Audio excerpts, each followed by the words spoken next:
여러분 안녕하십니까? CJB 아침 뉴스입니다. 올해 수입 꽃가루 가격이 크게 오르면서 배 농가에 비상이 걸렸습니다. 인공 수분에 필수적인 꽃가루를 확보해야 하는데 이 비용이 크게 늘어난 건데요. 이상기후에 자재값까지 오르면서 농가의 부담이 커지고 있습니다. 김세희 기자입니다. 청주의 한 과수원. 날이 풀리면서 농가의 손길이 바빠지기 시작했습니다. 4월 초 벚꽃이 피는 시기에 맞춰 인공수분에 필요한 꽃가루를 준비해야 하기 때문입니다. 지난해 폭염 피해로 수확량이 줄어들면서 올해는 상황이 나아지나 싶었지만 올해 꽃가루 가격이 예년보다 크게 올라 걱정이 큽니다. 꽃 피면은 그때 꽃가루 값도 이제 올라간다고 하고 또 올해도 많이 더울 거라고 예상을 하잖아요. 그것 때문에도 이제 많이 염려가 되는 거죠. 이상기후로 인한 결실률 저하로 대부분의 농가에서 인공수분은 사실상 필수 작업이 됐습니다. 올해 수입 꽃가루 가격은 20g 한 봉지당 약 6만 원. 지난해 4만 원 수준이었던 것과 비교하면 1.5배 가까이 올랐습니다. 주로 중국에서 꽃가루를 수입하는데 최근 과수화성병 확산으로 공급이 크게 줄었기 때문입니다. 농촌진흥청은 인건비를 포함해 인공수분 비용이 전년 대비 30% 가까이 상승할 것으로 전망한 가운데 청주농업기술센터는 안정적인 꽃가루 공급을 위해 농가를 대상으로 올해도 꽃가루 은행을 운영합니다. 그 자체적인 꽃가루 확보를 하기 위해서 농가에서 꽃을 갖고 오시거나 저희가 꽃가루를 가져오시면은 증량제인 석송자를 혼합해서 무상으로 인공수분기를 장기적으로 꽃가루 가격이 올라갈 가능성이 있는 만큼 과수농가의 꿀벌을 통한 자연 수분이 가능하도록 하는 나무 심기를 권장하고 있지만 이 또한 경제적 부담이 만만치 않습니다. 폭염과 냉해 등 이상기후에 꽃가루 가격까지 급증하면서 농가의 부담은 커지고 있습니다. CJB 김세희입니다. 건조한 날씨 속에 전국 곳곳에서 산불이 발생한 가운데 어제 충북에서도 3건의 산불이 났습니다. 어제 오전 11시 53분쯤 옥천군 청성면의 한 야산에서 화재가 발생했고 이후 영동군으로 옮겨 붙으면서 오후 4시 10분 기준 산불 대응 2단계가 발령됐습니다. 이 불로 영동 용산면 부상리 주민 6가구 10명이 교회 등으로 대피했습니다. 또 불이 고속도로 바로 옆까지 확산돼 고속도로 경부고속도로 금강-IC부터 영동-IC 구간의 상행선이 차단되기도 했습니다. 앞서 오전 11시 13분쯤에는 옥천군 동이면의 임야에서 화재가 나 90대 주민이 얼굴에 1도 화상을 입었고 오전 11시 35분쯤에는 청주시 남이면에서 불이 나 30분 만에 꺼졌습니다. 헌법재판소의 윤석열 대통령 탄핵 심판 선고가 임박한 가운데 주말 사이 충북에서도 탄핵 찬반 집회가 열렸습니다. 탄핵 반대 측인의 세이브코리아는 그제 오전 11시부터 오후 1시까지 충북도청 앞에서 대규모 집회를 열었으며 황교안 전 국무총리 등이 참석해 탄핵을 각하해야 한다고 주장했습니다. 그제 오후 4시부터는 같은 곳에서 충북 비상시국회의가 250명이 참가한 가운데 충북도민의 시국회의를 열고 윤 대통령 탄핵을 촉구했습니다. 집회를 마친 뒤에 시민들은 탄핵을 외치며 가두행진을 했습니다. 국수를 통해 자립을 꿈꾸는 장애인 공동체인 담쟁이 장애인 보호작업장이 요즘 말 못할 고민을 하고 있습니다. 중요한 수입원인 국수가게 영업이 경기 침체에 직격탄을 맞고 있기 때문인데요. 뜻있는 일일 점장들이 나서서 도움을 주고 있긴 하지만 안정적인 존립을 위한 지역사회에 보다 많은 관심이 필요합니다. 조상우 기자입니다. 청주시 미원면의 담쟁이 장애인 보호작업장은 중증 장애인들이 건국수 판매와 임가공품을 납품해 공동체 생계를 꾸려가고 있습니다.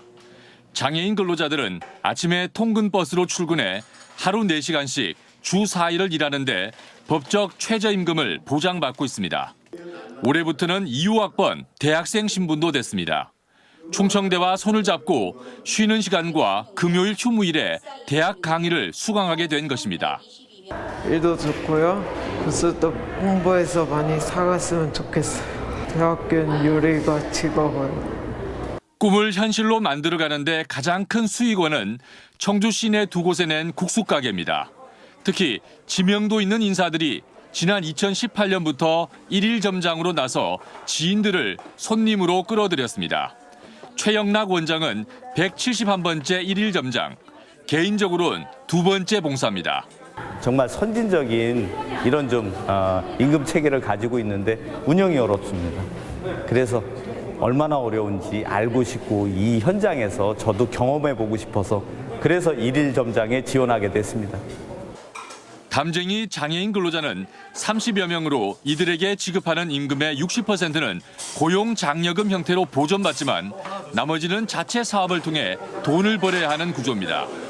일일 점장이 영업하는 날은 평균 200~300만 원에 많은 매출을 올리지만 다른 날은 매출이 쭉 빠지는 게 고민입니다. 게다가 맛집 무한 경쟁 시대를 맞아 단골 확보가 쉽지 않고 근래 들어서는 경기 침체로 손님 발길이 더 뜸해졌습니다.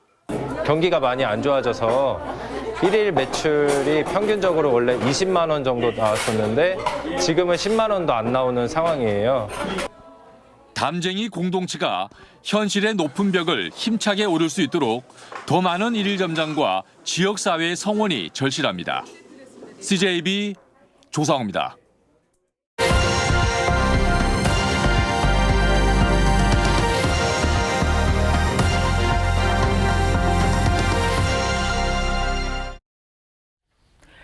도내 신생기업이 개발한 AI가 의료 면허 시험에서 기존 글로벌 AI보다 우수한 성적을 거둬 눈길을 끌고 있습니다.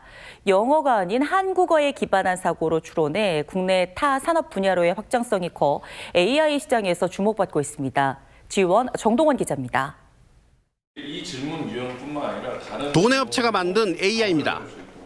이 AI는 보건의료인 국가시험에서 공개한 문제들을 카이스트 주도 연구진이 정리해 만든 의료 QA 벤치마크 시험을 봤습니다. 시험엔 2012년부터 지난해까지 의사, 치과의사, 약사, 간호사 면허 시험에 출제됐던 7,400여 개 문항이 담겼습니다. 테스트 결과는 함께 시험을 치른 8개 AI 중 가장 높은 90.78점. 단순히 가장 빈도 높은 답을 제시하는 AI가 아닙니다. 마치 수십 년의 경험을 가진 숙련된 전문의가 환자를 진찰하듯 환자의 다양한 임상 정보, 검사 결과, 과거 병력, 생활 습관, 그리고 유전적 요소까지 종합적으로 고려합니다. 이 AI의 이름은 E1M. 영어를 기반으로 한국어를 번역해 처리하는 기존 글로벌 AI 모델과 달리 E1M은 한국어를 기반으로 사고에 추론합니다. 때문에 문맥과 뉘앙스를 정밀하게 이해해 한국어로 된 업무를 더 정확하게 수행할 수 있다고 업체는 설명합니다. 특히 직관적 사고를 기반으로 한 강한 추론 능력이 있어 법률과 금융 등 다른 분야로의 확장이 용이합니다. 의료, 법률, 금융 등 다양한 산업 분야에서 맞춤형 프라이빗 LLM을 구축할 예정입니다. 특히 조만간 E1M 기반의 의료 AI 솔루션을 공개해서 병원, 제약사, 보험사 등의 다양한 의료기관이 AI 기반 의료 분석 및 상담을 수행할 수 있도록 지원할 계획입니다. 높은 기술력을 구축 중인 도내 신생업체의 등장이 AI 시장에 어떤 변화를 가져올지 주목됩니다. 지원 뉴스 정동원입니다. 지난 20일 청주시 오송읍 동평리에 있는 산란계 농장에서 고병원성 조류 인플루엔자 확진 판정이 나온 것과 관련해 청주시가 인체 감염 예방에 주의를 당부했습니다. 청주시는 AI가 사람을 감염시키진 않지만 간헐적으로 발생하고 있다며 철새 도래지 등에서 낚시나 산책을 금지하고 축산농장 방문을 자제하는 등 감염 예방에 노력을 기울여달라고 요청했습니다. 청주지방법원은 돈을 갚지 않는다는 이유로 채무자를 강제로 끌고 가 폭행한 뒤 차 트렁크에 감금해 특수 중감금 등의 혐의로 기소된 26살 남성 A씨와 B씨에게 징역 1년 6개월에 집행유예 3년을 선고했습니다. A씨 등은 2018년 상환을 독촉하기 위해 20대 채무자 C씨를 협박하다 수차례 폭행하고 트렁크에서 내리지 못하게 감금한 혐의를 받고 있습니다. 한편 A씨는 이 사건과 별개로 2022년 한 아파트에서 소란을 피우다 이를 제지하던 경비원 2명을 폭행한 혐의로 기소돼 징역 8개월을 선고받았습니다. CJB 아침 종합 뉴스를 마치겠습니다. 고맙습니다.